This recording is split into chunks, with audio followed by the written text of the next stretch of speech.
नमस्कार। इलेक्ट्रोहोम्योपैथी के तीसरे एपिसोड के 55वें क्लास यानी क्लास नंबर 55 में डॉक्टर अनिल श्रीवास्तव बस्ती से आपके बीच। जैसा कि आज मैं दिन में आपसे 4 बजे मिलने वाला था, लेकिन नेटवर्क के प्रॉब्लम के चलते मैंने अपना क्लास स्थगित किया और मैं फेसबुक से आने के बाद मैं बैक हो गया। और मैंने आपसे वादा किया था कि मैं रात में 9:30 बजे आपके पास आऊँगा एक बहुत अमूल्य विषय लेकर के, जिसका शीर्षक मैंने रखा था आश्चर्यजनक किंतु सत्य। आपको याद होगा कि बीच में आज से लगभग 15 दिन पहले कई चिकित्सकों ने मुझसे चर्चा की थी और मैंने इस बात को फेसबुक पर ओपन भी किया था कि लोग हमसे पूछते हैं कि मैटी जी ने जब मेडिसिन बनाया तो उसमें यस 1 यस 2 यस 3 के बाद यस 5 कर दिया, 6 कर दिया, 10 कर दिया, फिर 4 बाद में बनाया, 7 बाद में बनाया, 8 बाद में बनाया। ऐसा क्यों किया उन्होंने? या उनका कहने का तात्पर्य था कि मैटी जी ने 1 2 3 सीरियल से बनाया और यस 4 को उन्होंने कंपाउंड मेडिसिन क्यों बनाया? इस तरह के कई लोगों ने मुझसे सवाल किए। जैसे आपके साथियों ने सवाल किया कि नाम REYWEV क्यों किया गया। मैंने आपसे वादा किया था कि मैं इस पर आपका जवाब, और आपका इंटरेस्ट बढ़ता जा रहा था लगातार। और देखिए कि जब मैं इस पर कुछ विचार बना रहा था कि मैं आपसे इस पर चर्चा करूं और इस रहस्य पर आपकी जानकारी को अपडेट करूं, तो कल शाम को हमारी डॉक्टर SP सिंह सुदामा प्रसाद जी से लगातार व्हाट्सएप पे हमारा उनका बातचीत का क्रम जारी है। तो उन्होंने हमको कल शाम को एक वीडियो बना करके भेजा और मैंने उनसे ये निवेदन किया है कि आप स्वयं भी एक वीडियो पर आइए। उन्होंने मेरे इस आग्रह को स्वीकार किया। मैं उनका बहुत बहुत आभारी हूं कि उन्होंने भी कुछ क्लिष्ट विषयों को वीडियो बना करके किया है। हालांकि एक ग्रुप में इलेक्ट्रोहोम्योपैथी चिकित्सा ग्रुप में भी उनका ये वीडियो फॉरवर्ड किया गया है। उन्होंने भी अपने वक्तव्य में वीडियो के उस वीडियो और ऑडियो को मिला करके जो उन्होंने है, उस स्टेटमेंट में उन्होंने मुझको बताया है, चूंकि वो सवाल मैंने उनसे किया था और वो वीडियो पर्सनल। तो ऐसी दशा में मैं सिर्फ उन्हीं की बातों को क्लेरिफाई कर रहा हूं, मैं उनकी बातों को दोहरा रहा हूं। एक तरीके से ये बातें आप समझ लें कि डॉक्टर सुदामा प्रसाद जी और डॉक्टर रमाशंकर जी आपसे कह रहे एक वक्ता के रूप में आपके बीच हूं, लेकिन मैं इनकी इस बात का समर्थन भी करता हूं और फुल्ली सपोर्ट भी करता हूं कि जिन बातों को मैं दोहराने जा रहा हूं, बस केवल अंतर इतना है कि सुदामा प्रसाद जी अपने उम्र के उस पड़ाव में है जहां पे थोड़ा उनके समझाने की प्रक्रिया थोड़ी सी लड़खड़ा जाती है, तो मैं उस प्रक्रिया को संभाल करके आप तक पहुंचाना चाह रहा हूं। यानी आज का लेक्चर सुदामा प्रसाद जी की या डॉक्टर शंकर जी की बातों का एक निचोड़ है और उस निचोड़ को मैं अपने रहा हूं। बात यह है कि लोग कहते हैं कि मैटी जी ने 60 दवाएं बनाई, 68 दवाएं बनाई। मैंने अभी 2 दिन पहले के वीडियो में भी इस बात का जिक्र किया था कि मैटी जी ने केवल और केवल ओरिजिनल मेडिसिन ही बनाई थी, यानी उन्होंने कोई भी कंपाउंड मेडिसिन नहीं बनाया था। लेकिन रिसर्च ये बताता है कि केवल एक कंपाउंड मेडिसिन विशेष परिस्थितियों में उन्होंने बनाया था, जिसका नाम यस 9 है। यस 9 में आपका यस 1 और यफ 1 ये 2 दवाएं हैं। अब सवाल ये आता है कि क्या मैटी जी जब दवाओं की खोज कर रहे थे तो क्या वो गिनतियां नहीं जानते थे कि उन्होंने यस 1 यस 2 यस 3 यस 4 के बाद यस 4 भूल गए और यस 5 बना दिए, फिर यस 6 बनाए तो 7 8 9 भूल गए, 10 बना दिए, फिर 11 और 12 बना दिए। वास्तव में एक गंभीर विषय है और इस गंभीर विषय पर आज तक पूरे विश्व में किसी ने बहुत सोचा नहीं, समझा नहीं और मनन नहीं किया। लेकिन हम लोगों ने इस पर बहुत मनन किया। और मैं आपको बता दूं कि मॉडर्न रेमेडीज नामक एक पत्रिका 19वीं शताब्दी में इंग्लैंड में छपती थी, जिसमें इलेक्ट्रोहोम्योपैथी की बातों की जानकारियां निकलती थी। और 1917 में मॉडर्न रेमेडी जो क्रमांक था वो था 297 यानी 297। 297 पत्रिका के 1917 के पृष्ठ पर होम्योपैथी के इस रहस्य का एक खुलासा किया गया था। आज मेरे जो जितने भी साथी लाइन पर हैं मैं उनका नाम लेना चाहता हूं, चूंकि मेरी मुख्य बात जहां तक है वो पहुंच जाए आप तक। आप सबका आभार है जो भी लाइन पर आ रहे हैं। मैटी जी ने दरअसल आज का वीडियो उन है जो इलेक्ट्रोहोम्योपैथी के क्षेत्र में अपने आप को महारथी कहते हैं, महासंचालक कहते हैं, और उन्होंने पूरे भारत के इलेक्ट्रोहोम्योपैथ को भ्रमित कर रखा था।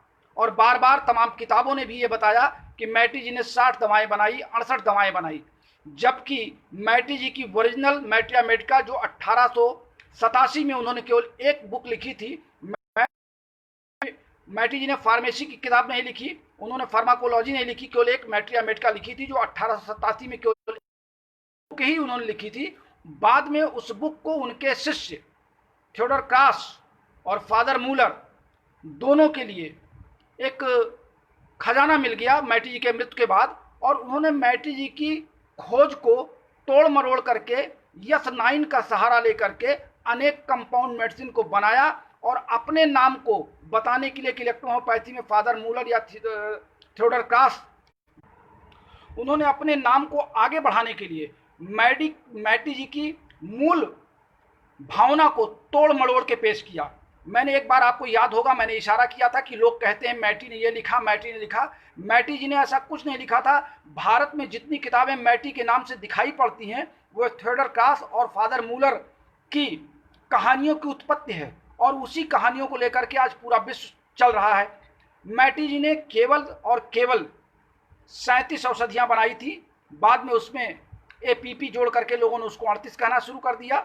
यस ग्रुप में केवल 8 मेडिसिन मैटी जी ने बनाई थी, यस1 से लेके यस8 तक।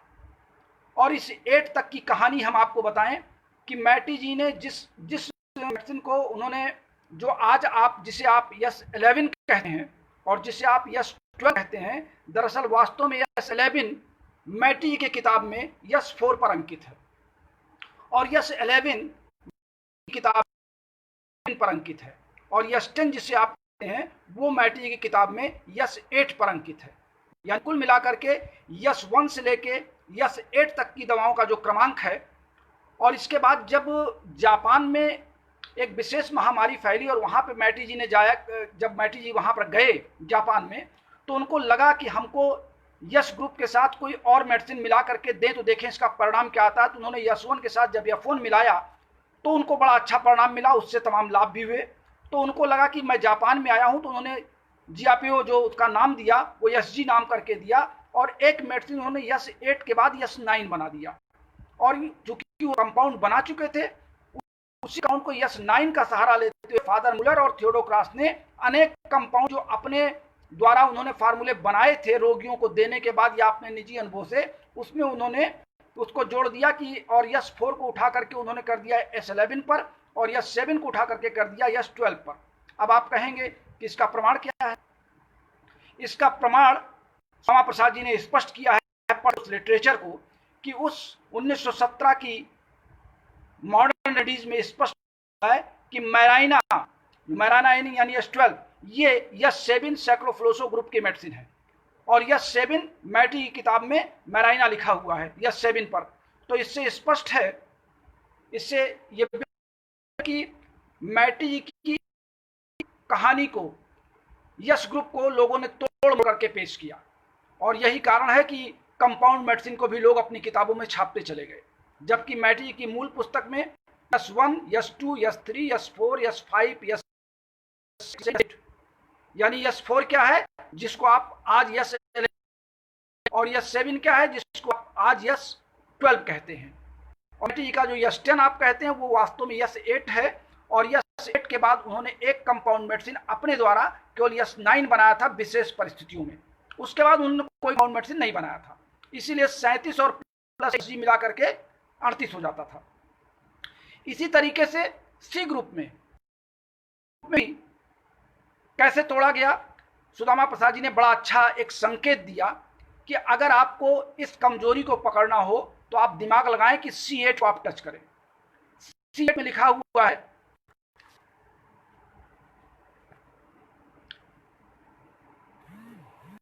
इसमें C2, F1 और C10। अब आप बताएं C8 मेडिसिन अगर बीच में आई और उसके बाद C10 खोजा गया तो C10 यस में कैसे आया? इस मतलब कि C10 खोजा जा चुका था और C8 नहीं खोजा गया था। C8 को जबरदस्ती बीच में लाके रखा गया। केवल 10 मेडिसिन बनाई थी और उस 10 मेडिसिन का जो क्रम था वो था C1, C2, C3, C4, C6। अब C7 आपके मैटेरिया मेडिका में नहीं, कंपाउंड मेडिसिन बताता है, लेकिन मैटेरिया मेडिका में C7 के स्थान पे जिसको आप C13 कहते हैं, डॉम्फिन कहते हैं, ये C7 मेडिसिन आपकी है। C8 मेडिसिन पर C आपकी 15 है मैटी की मैटेरिया मेडिका में, और C9 पर मैटेरिया मेडिका में मैटी के C17 है जिसको आपने C17 का नाम दिया है, और C9 पर C17 है जिसको आप CTBT कहते हैं। यानी कुल मिलाकर के जिस मेडिसिन को अपने ग्रुप में सीरियल वाइज रखा था, उस सीरियल वाइज को बिगाड़ करके हमारे दो लोगों ने, थियोडोर क्रास और फादर मूलर ने, इसको तोड़ मड़ोड़ कर, जिससे वो मैटी की मूल बातों को लोग उसकी गूढ़ता को समझ ना सकें, और वो केवल फादर मूलर और क्रास की बातों को ही लोगों के सामने। ठीक गंभीर मुद्दा मैं आपको बता रहा हूं, एक बार इसको आप फिर देख लें कि C7 जो है वहां पर मैटी की किताब में C13 का नाम है। यानी जो C13 आपने इन लोगों ने बाद में उठा के रखा और C7 को एक कंपाउंड मेडिसिन बना दिया। चूंकि कंपाउंड मेडिसिन को बीच बीच में इसलिए ला करके रखा कि लोग उलझे रहें इलेक्ट्रोहोम्योपैथी की इस कहानी के मायाजाल को समझ ना सकें, और बाद में अगर इस पर दिमाग लगाएं तो इस बात को कर सकें। लेकिन बड़ा सौभाग्य रहा, हमारे बीच सुदामा प्रसाद जी हैं, डॉक्टर रमाशंकर जी थे, उनके अन्य साथी थे, ध्यान दिया, और आज मुझे इस बात का एक गर्व महसूस हो रहा है कि मैं गुरु का शिष्य हूं जिसने अपने दिमाग को चारों ओर लगाया था और इलेक्ट्रोहोम्योपैथी की गूढ़ बातों को लोगों को समझाने के लिए अपने जीवन को सुहा कर दिया। रमाशंकर जी जा चुके हैं, लेकिन सुदामा प्रसाद जी आज हैं, और उनके आज के स्टेटमेंट को ये फॉलो करना चाहिए और इस सत्यता को स्वीकार करना चाहिए कि मैटी जी ने कोई भी कंपाउंड मेडिसिन नहीं बनाया था, केवल यशवंत के यश, और जो कंपाउंड मेडिसिन बीच बीच में डाले गए वो केवल भ्रमित करने के लिए डाले गए ताकि लोग ये समझ ना सकें कि मैटी ने ये क्या किया। क्योंकि दरअसल कंपाउंड मेडिसिन तो एक अनुभव के द्वारा बनाए जाने वाली औषधियां हैं। हम जो, जैसे मैंने CNS की मेडिसिन आपको बताया, CNS मेडिसिन क्या है, हमने उसमें 6 औषधियां मिला दिया, एक कंपाउंड तैयार हो गया। हमने L3 में 3 मेडिसिन मिला दिया, एक कंपाउंड तैयार हो गया। अब अगर मैं कोई मैटेरिया मेडिका लिखूं और मैं किसी एक दवा के साथ L3 के बीच में मैं इसको L1 या कोई और नाम दे दूं, तो इसका मतलब ये मेरी कहानी होगी, और आज से 50 साल या 100 साल बाद लोग सोचिए L3 क्या है, CNS क्या है, जैसे आज तो लोग सवाल कर रहे हैं, मैं लिख भी रहा हूं, बता भी रहा हूं। तो ऐसी ही दशा में, चूंकि अगर मैं इस बात को स्पष्ट कर दूं कि ये मेडिसिन मेरे द्वारा बनाई गई है, ये मैटेरिया मेडिका से अलग है, तो ये बात बिल्कुल क्लियर होगी, और जब मैं पुस्तक लिखूंगा तो मैं वहां पे L2 और L3 का क्लेरिफिकेशन करूंगा। और आप ये भी स्पष्ट जान लें कि मेरी लिखने वाली पुस्तक जो संभवतः नवंबर या दिसंबर तक तैयार होगी, उसके भाग में मैटी जी के इन्हीं यस ग्रुप के 8, ग्रुप के 10 औषधियों का चर्चा होगी, और जो कंपाउंड मेडिसिन आपने यस ग्रुप में S4, S7, ये जो 2 मेडिसिन है S11 और S12 के स्थान पे हैं, मैं कंपाउंड मेडिसिन से इनको हटा के इनका सीरियल दूसरा बनाऊंगा। और C ग्रुप में भी जो मेडिसिन आपको 13, 15 और 17 दूर ले जाकर के रखा गया है, उसको बीच में ला करके रख दिया। P ग्रुप में मेडिसिन केवल 4 थी, उसको बाद में लोगों ने P4, 5, P6, P7, P8, P9 तक बना दी। B ग्रुप में केवल एक मेडिसिन थी, उसके बाद उसको Ben5 तक ले जाके बना दिया। तो कंपाउंड मेडिसिन में एक मेडिसिन उन्होंने उस ग्रुप का उठाया और उसके बाद और दवाएं मिलाई और उसका एक अलग नाम दे दिया, और ये नाम देते चले गए। चूंकि हमें लगता है कि अगर फादर मूलर और थियोडोर क्रास अगर ज्यादा दिन तो और कुछ अगर उनके फाले बनते तो वो भी इसी किताब में जोड़ करके उसको ही मेडिसिन बता दिए होते। यानी कंपाउंड मेडिसिन को वो ओरिजिनल मेडिसिन की बात करते हैं, और इसीलिए जो कंपाउंड मेडिसिन अच्छा, उनका फार्मूला क्या था, क्यों बनाया था उन्होंने, जो मेरे समझ में आता है। यहां तक तो सुदामा प्रसाद जी की बात थी, अब मेरा रिसर्च सुनिए। कंपाउंड मेडिसिन को अगर प्राथमिकता मैटेरिया मेडिका में दी गई है तो मात्र इस उद्देश्य से कि उस समय उन लोगों ने कंपाउंड मेडिसिन का एक हैवी स्टोर बना रखा रहा होगा, और हैवी स्टोर बनाने का, हैवी स्टोर का मतलब कि उन्होंने कंपाउंड मेडिसिन के भंडार अपने पास सुरक्षित रखे रहे होंगे, और उस भंडार को खपत करने के लिए उन्होंने किताबों में उसको डाल दिया ताकि उसी आधार पर चिकित्सक उसको समझ के उसकी डिमांड कर सकें। हम आज बार बार ये बताते हैं कि आप ओरिजिनल मेडिसिन से ही प्रैक्टिस करें, और ओरिजिनल मेडिसिन में जो फार्मूले आपके बनते हैं वो कंपाउंड मेडिसिन बन जाता है। आप हर अपनी ओरिजिनल मेडिसिन से उठाइए और कंपाउंड मेडिसिन बनाइए। जैसे आपको यस के कंपाउंड जो है उसमें बना लीजिए। अगर आप सपोज कीजिए कि आप इन 60 के अलावा आप ये मान सकते हैं कि CNS हमारा जो कंपाउंड बना वो 61वां हो गया, L3 हमारा 62वां कंपाउंड हो गया। अगर इसको पुस्तक में ले लिया जाए तो इस तरीके से हमारे पूर्व के दोनों जो थियोडर कास्ट थे और फादर मूलर थे, उन्होंने उस साहित्य को, मैटी के ओरिजिनल साहित्य को छुपा करके उस साहित्य में अपने शब्दों को जोड़ करके कंपाउंड मेडिसिन को उन्होंने ओरिजिनल मेडिसिन के साथ जोड़ दिया। और इसके बाद जब वो किताबें उन्होंने लिख दिया और नाम दिया उन्होंने मैटी का चलेगा, और फार्मूले उसमें कंपाउंड के भी फिट कर दिए।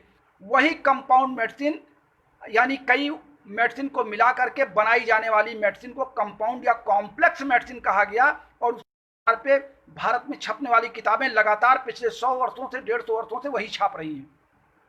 और वर्तमान में हमें अगर भारत सरकार हमसे यही बात पूछ ले, आज तो मैं बताने में सक्षम हूं, अगर भारत सरकार आप में से किसी से पूछती, या आज तक पता नहीं आप लोगों ने किसी से पूछा या नहीं पूछा, मेरा ये वीडियो मेरे मरने के बाद भी यूट्यूब पे मौजूद रहेगा, और मैं भारत सरकार को आज ही बता दे रहा हूं कि मैटी जी ने या C ग्रुप में 10, P ग्रुप में 4, वेन ग्रुप में 1 इस तरह मेडिसिन बनाया था उन्होंने। वर ग्रुप में जो है, तो अलग अलग ग्रुप की मेडिसिन को केवल तोड़ मरोड़ करके कंपाउंड मेडिसिन से इनकी संख्या केवल अपने बिजनेस पॉइंट ऑफ व्यू से फादर मूलर और थियोडोक्रास ने इसको बढ़ाया था, क्योंकि कंपाउंड मेडिसिन का को मैट्रिया मेडिका में रखे जाने का कोई उद्देश्य समझ में नहीं आता है। कंपाउंड मेडिसिन का क्या तात्पर्य है? जब हम मैट्रिया मेडिका बना रहे हैं, एक मेडिसिन वाइज सेपरेट मेडिसिन की उसमें हम जानकारी दे रहे हैं, तो फिर कंपाउंड मेडिसिन की जानकारी हम किस आधार पर दे सकते हैं मैट्रिया मेडिका में? जब हम पर्टिकुलर एक एक मेडिसिन की बात करते हैं, उस मेडिसिन में मिले सभी पौधों की बात करते हैं, तो फिर हम कंपाउंड मेडिसिन की बात मैट्रिया मेडिका में कैसे कर सकते हैं? एक बहुत गूढ़ प्रश्न है जिसपे आप सबको, जो पुराने लोग सुन रहे हैं हमारे इस वीडियो को, वो भी सोचें, और नए तो इस बात को समझने का प्रयास ही करेंगे कि वास्तव में कंपाउंड मेडिसिन को तोड़ मरोड़ करके हमारे ओरिजिनल मेडिसिन की दवाओं के बीच बीच में उसको डाल दिया गया, केवल अपना बिजनेस बढ़ाने के लिए, केवल अपने नेम एंड फेम के लिए, और मैटी जी के इस कृत्य को एक गलत तरीके से प्रस्तुत करने के लिए। तो मैं समझता हूं कि आज मैंने आपको आश्चर्यजनक किंतु सत्य की बात डॉक्टर सुदामा प्रसाद जी और डॉक्टर रमाशंकर जी की प्रेरणा थी, और सुदामा प्रसाद जी के दिए गए वक्तव्य से लगातार 3 दिनों से सुदामा प्रसाद जी हमारे साथ लगे हुए हैं। व्हाट्सएप पर वो मुझे नई नई जानकारियां अपडेट कर रहे हैं, मैं उनका आभार व्यक्त करता हूं। और उनकी कही गई बातों को या उसमें से निकल के जो वैज्ञानिक आधार पर आपको बताई, जो मैंने रिसर्च किया, अगर भारत सरकार कहां से पूछ बैठती कि आपके मैटी जी ने यस 3 के बाद यस 5 क्यों बनाया, क्यों नहीं बनाया, तो मैं समझता हूं कि जो 29 IDC के वैज्ञानिक उनके सर झुक जाते, और वहां पे उनको फिर सुदामा प्रसाद जी को या डॉक्टर रमाशंकर के शिष्य डॉक्टर अनिल श्रीवास्तव को वहां बुलाना ही पड़ता। लेकिन मैंने चूंकि कोई भी बात रहस्य के रूप में मैं रखना भी नहीं चाहता इलेक्ट्रोहोमोपैथी में, इसीलिए मैं खुल करके आपके बीच आया हूं, और लोग इसकी आलोचना भी करेंगे, लेकिन जो दिमाग वाले हैं वो इस बात को स्वीकार भी करेंगे। वो ये बताने का प्रयास करेंगे compound medicine is nothing, compound medicine is only experience of physician, जो मेरे शब्दों में है। एक किसी फिजिशियन का जो अनुभव होता है, एक्सपीरियंस होता है, अपने प्रैक्टिस के दौरान वो रोगियों को जो दवाएं मिला मिला के देता है और उस पर जो एक फार्मूला उसका तैयार होता है, उसको कंपाउंड मेडिसिन का नाम दे देता है, और उससे संबंधित तमाम रोगों को जोड़ता चला जाता है और उसको लिख डालता है। अगर जैसे मैं CNS दवाओं में तमाम तरह के रोगों में मैं जोड़ करके आपको बता देता हूँ, L3 को मैं आपके एक्सक्रीटरी सिस्टम के लिए स्पेशली मेडिसिन बता देता हूँ, तो इस तरीके ये फिजिशियन का अपना एक अनुभव है, एक्सपीरियंस है, जो कंपाउंड मेडिसिन है। कंपाउंड मेडिसिन को मैट्रिया मेडिका में स्थान दिया जाना वैधानिक रूप से भी गलत है और वैज्ञानिक रूप से भी गलत है। मेडिसिन की बात हमको करनी चाहिए। मैटी जी ने केवल S9 एक कंपाउंड मेडिसिन केवल एक ट्रायल के रूप में बनाया था, और उसी ट्रायल को एक आधार हुए थियोडोर क्रास और फादर मुलर ने तमाम कंपाउंड मेडिसिन उधर से इधर कर दिया।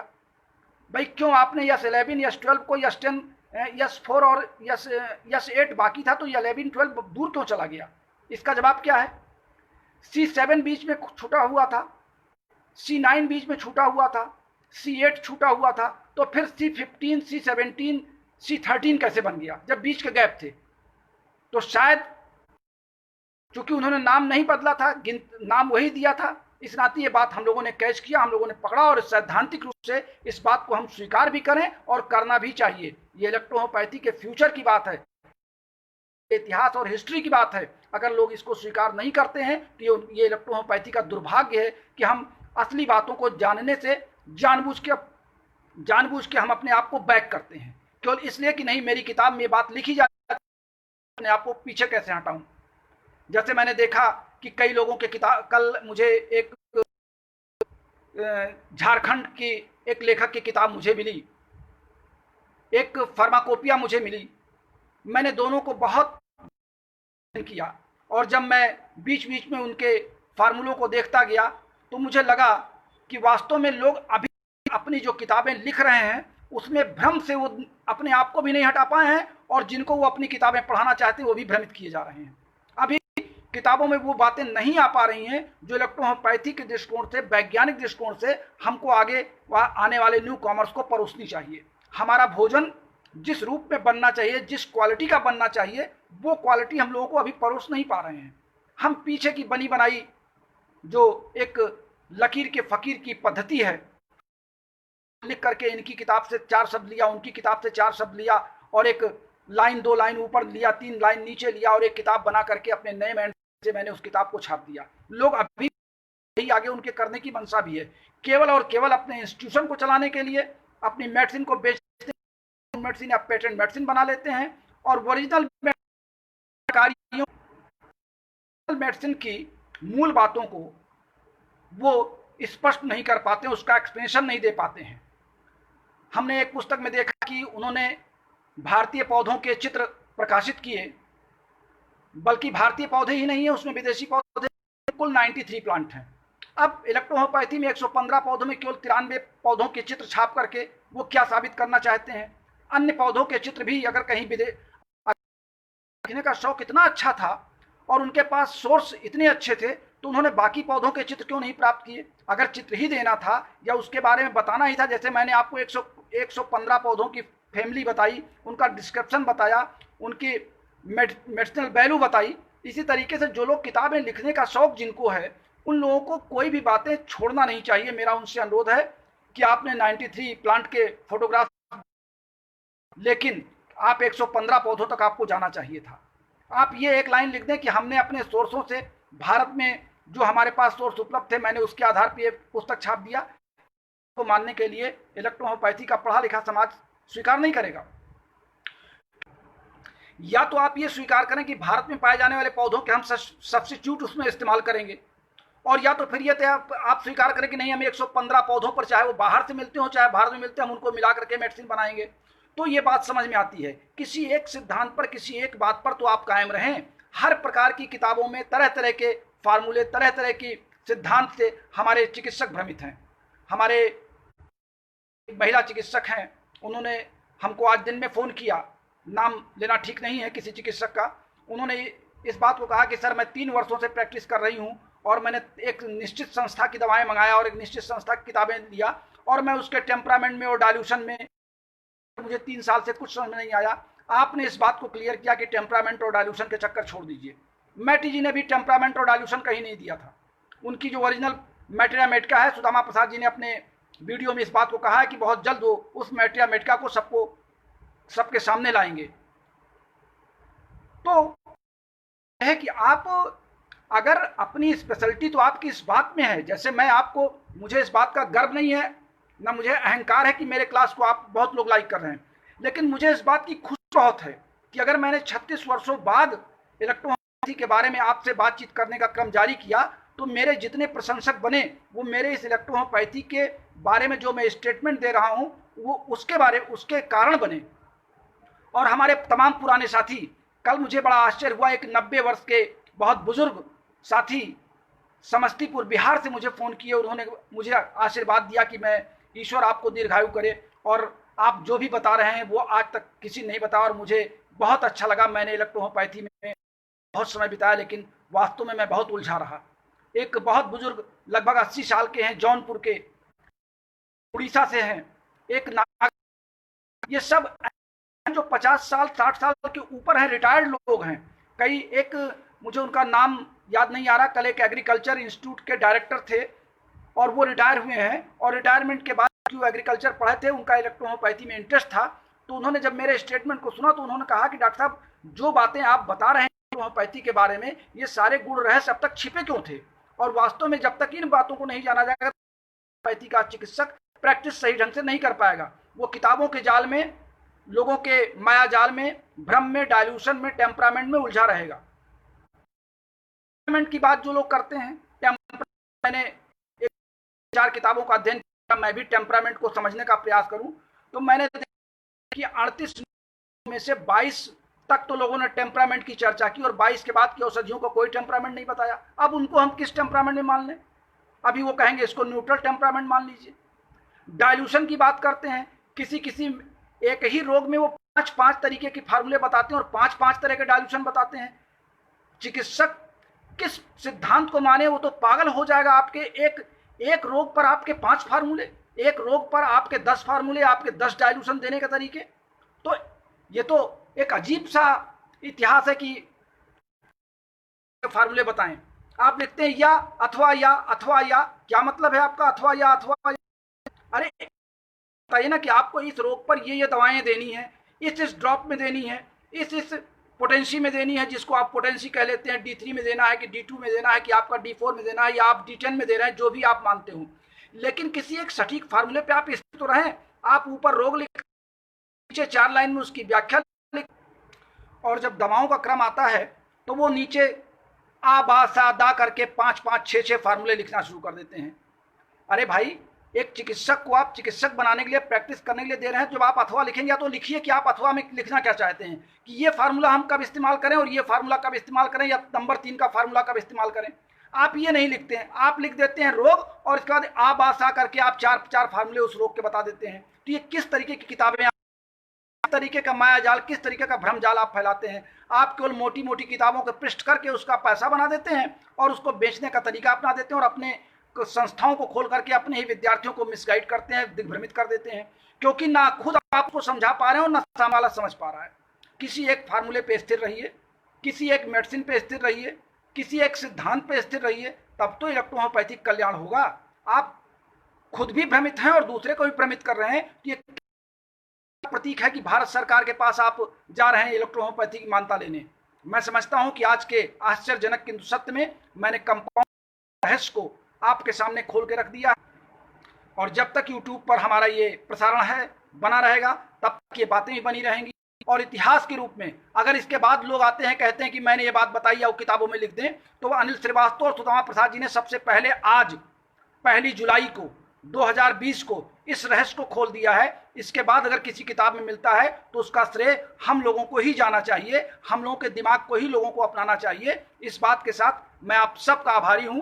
शरद रावत जी लिख रहे हैं कि most of the practitioners are really confuse sir, it is fact. जिस बात की मैं चर्चा कर रहा हूँ लोग लिख भी रहे हैं। शरद रावत जी हैं, डॉक्टर AP सिंह बिसेन जी हैं, धर्मवीर गंगवार जी हैं और डॉक्टर RP वर्मा जी हैं इस समय लाइन पर, डॉक्टर RP सैनी जी मथुरा से हैं, कार्तिक वर्मा जी हैं, हमारे सभी साथी इस समय लाइन पर हैं। डॉक्टर राय साहब यादव जी हैं। राय साहब यादव जी ने मुझको पर्सनली लिखा था कि जब आप लाइन पर आते हैं तो एक अजीब सी खुशी उनको हुई है। श्रीवास्तव जी भी लाइन पर हैं। तमाम साथी जो आज हमारे लाइन पर हैं, सब का होम्योपैथी के अब यही है कल हम आपसे प्रैक्टिस ऑफ मेडिसिन के किसी नए रोग पर आपसे मिलेंगे। यद्यप मैं आज किसी रोग को लेना चाहता था, लेकिन एक बहुत ही महत्वपूर्ण विषय मेरे सामने आ गया था और सुदामा प्रसाद जी का ये इंडिकेशन भी था कि मैं इस बात को जन सामान्य तक और पूरे देश में, पूरे विश्व में इस बात को फैलाऊं। इस कारण मैंने आज ये जो तो आज मैंने ये जो समय लगाया, इस सब का बहुत ही महत्वपूर्ण विषय पर मैंने आपका ध्यान आकर्षित किया। आप सबका बहुत बहुत धन्यवाद। नमस्कार। कल फिर मिलेंगे टॉपिक पर। तब तक के लिए अपने प्यारे दोस्त